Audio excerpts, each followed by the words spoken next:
Hello everyone, स्वागत है आप सभी का आज के एक और नए व्लॉग में। कैसे हैं आप सब? मुझे उम्मीद है सब बढ़िया होंगे, अच्छे होंगे।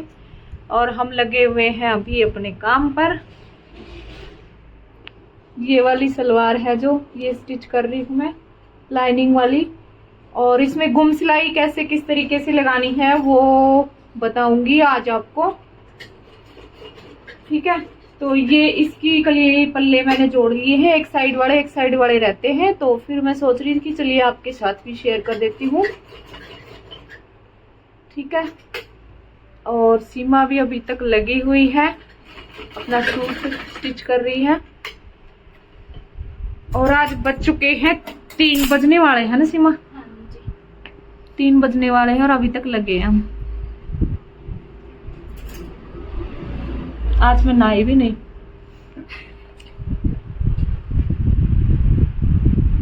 बंद कर दिए। पता कि एक काम था जो करना था वो करके और फिर शाम को नहाऊंगी।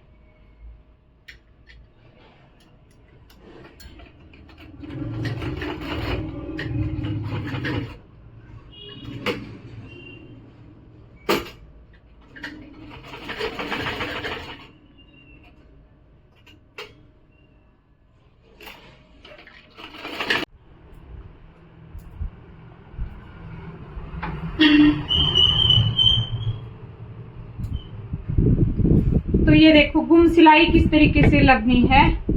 ये पल्ले हैं लाइनिंग पे, ठीक है। और ये है मेन फैब्रिक। तो क्या करना है, हमने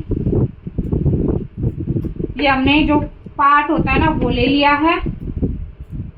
इसके बाद हमने लेनी है कली।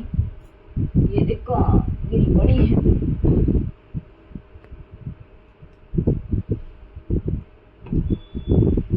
ये लिए है हमने अस्तर वाले पल्ले। अब लेनी है कली अस्तर वाले कपड़े की, इस तरीके से। ध्यान से देखना है आपने। ये दोनों चीज मैंने लाइनिंग वाली ले रखी है। नीचे पल्ला है, ऊपर कली है, ठीक है। आप कली को नीचे रख सकते हैं, पल्ले को ऊपर रख सकते हैं, इसमें कोई वो नहीं है। यहाँ पे आपने ध्यान रखना है। अब आपने कौन सा कपड़ा रखना है।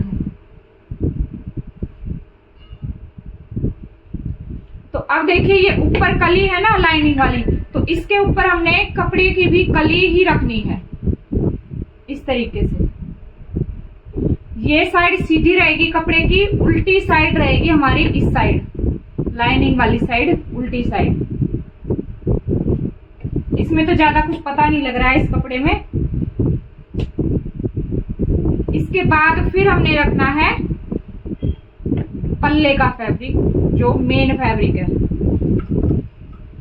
इस तरीके से, ठीक है। तो चारों पीस हमने इस तरीके से सेट करने हैं। फिर से एक बार बता देती हूँ। ये देखिए लाइनिंग का जो पल्ला है वो नीचे है, बीच में दोनों कलियां हैं दोनों फैब्रिक की। ऊपर फिर से ये पल्ले वाला फैब्रिक आ गया हमारा, है ना। अब यहाँ से इसको बराबर सेट करके और यहाँ पे लगा देंगे सिलाई। और फिर ये सिलाई हमारी गुम सिलाई लग जाएगी। लगाकर फिर दिखाती हूँ आपको।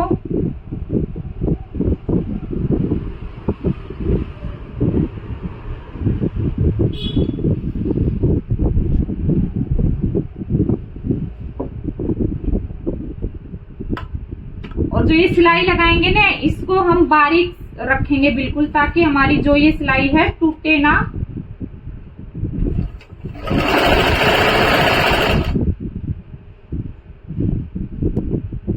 और यहाँ से चारों पीस अच्छे से पकड़ के बराबर बराबर फिर लगाएंगे इस सिलाई को।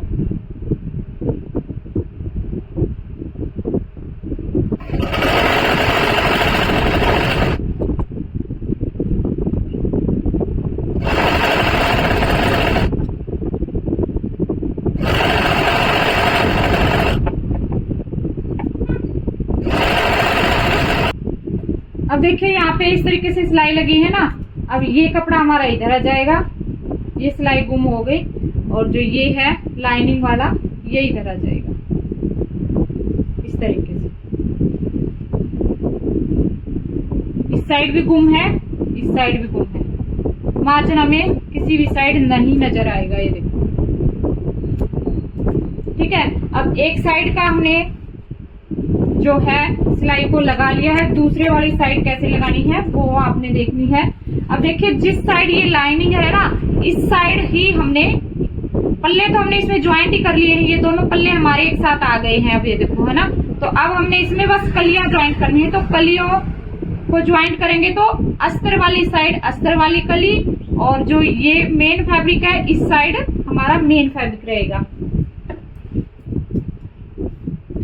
तो ये नीचे रखेंगे हम लाइनिंग वाली कली, और इसके ऊपर फिर ये रखेंगे।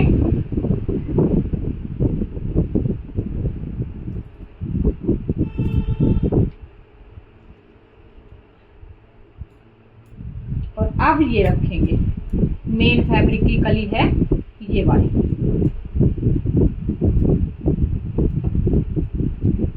इसमें ध्यान रखना है दोनों साइड ये लाइनिंग है और यहाँ पे ये दोनों साइड मेन फैब्रिक है। अब दोनों को चारों को यहाँ पे मिला के फिर लगा देंगे सिलाई।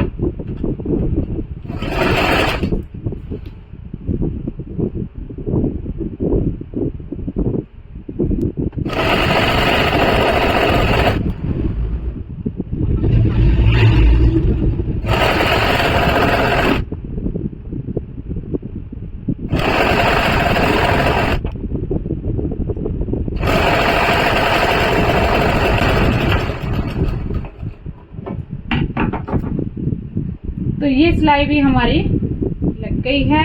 अब इसको भी कर लेंगे, लाइनिंग को इधर, ये देखो। अब ये दोनों आ जाएंगे इस तरफ।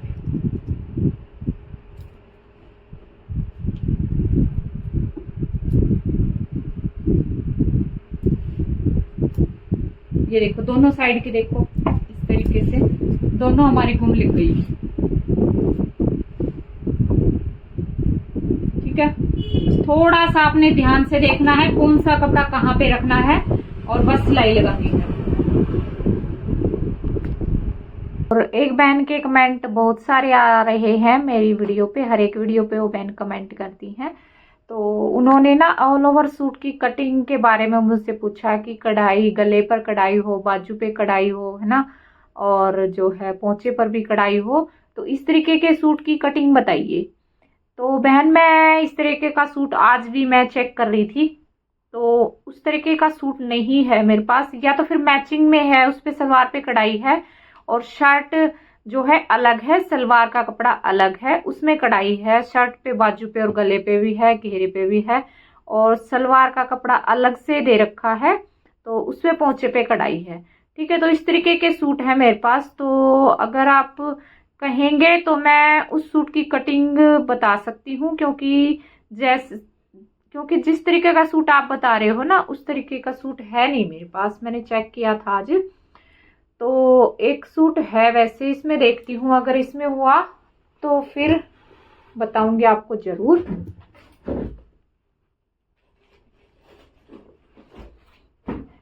तो ये सूट आया है मेरे पास स्टिचिंग के लिए, कल ही आया था। ये मैंने चेक नहीं किया ये कैसे है ऑल ओवर। तो ये इस तरीके से है, इस पे ये गले पर है, इस तरीके से गला है। तो इसके बाजू और पोंचे चेक कर लेती हूँ एक बार।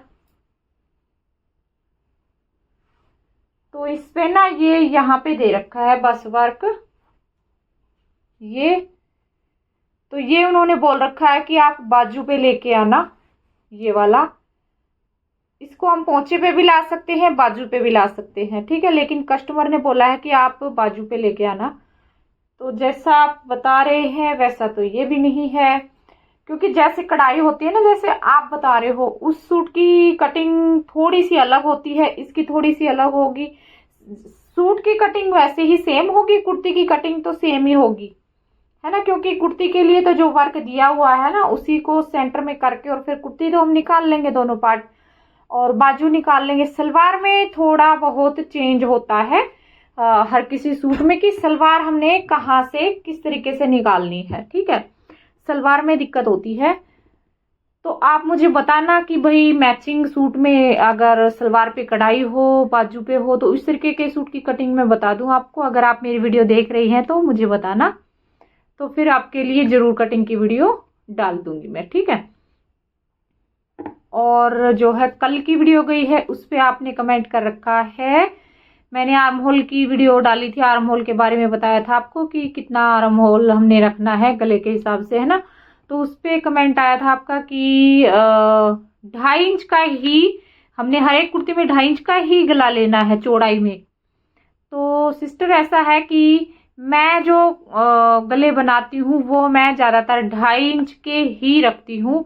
2.5 से बस 2 पॉइंट और ज़्यादा ले लेती हूँ अगर किसी का इधर उधर करना होता है तो। 3 इंच तो मैं किसी का भी नहीं लेती हूँ। या फिर ब्रॉड नेक हमने रखना होता है ना, फिर 4 से 5 के बीच में हमने रखना होता है। वो हम कस्टमर पे डिपेंड करते हैं कि भाई कैसा है, पतला है हेल्दी है, कैसा है ना, तो उसके अकॉर्डिंग। और गले की चौड़ाई में 2.5 इंच ही रखती हूँ ज़्यादातर। वैसे कई रखते हैं 3 इंच भी रखते हैं, तो वो अपना अपना तरीका होता है कटिंग करने का, क्योंकि सभी का जो है तरीका एक नहीं होता है कटिंग करने का, स्टिचिंग करने का। सबके अलग अलग अपने अपने तरीके होते हैं। किसी को किसी तरीके से सही लगता है, किसी को किसी तरीके से सही लगता है ना। तो ऐसे है, मैं 2.5 इंच पे ही करती हूँ नेक की चौड़ाई, और ज्यादातर लंबाई नेक की रखती हूँ 7 इंच, चौड़ाई रखती हूँ 2.5 इंच, ठीक है। फिर कस्टमर के अकॉर्डिंग हम कम ज्यादा कर सकते हैं जो नेक की लंबाई होती है उसमें, ठीक है। और एक कमेंट था आपका,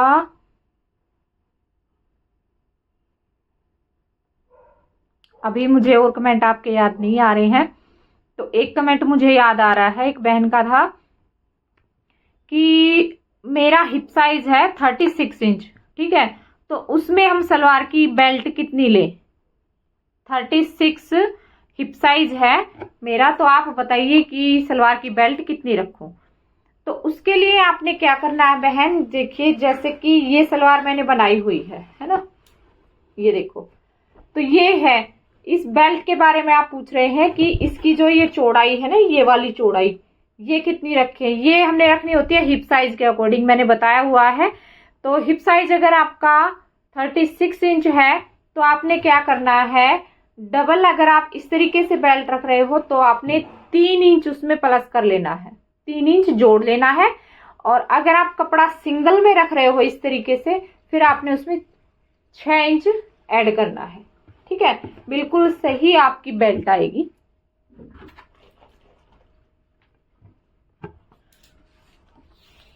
मैं इंच टेप से ही बता देती हूँ एक बार आपको।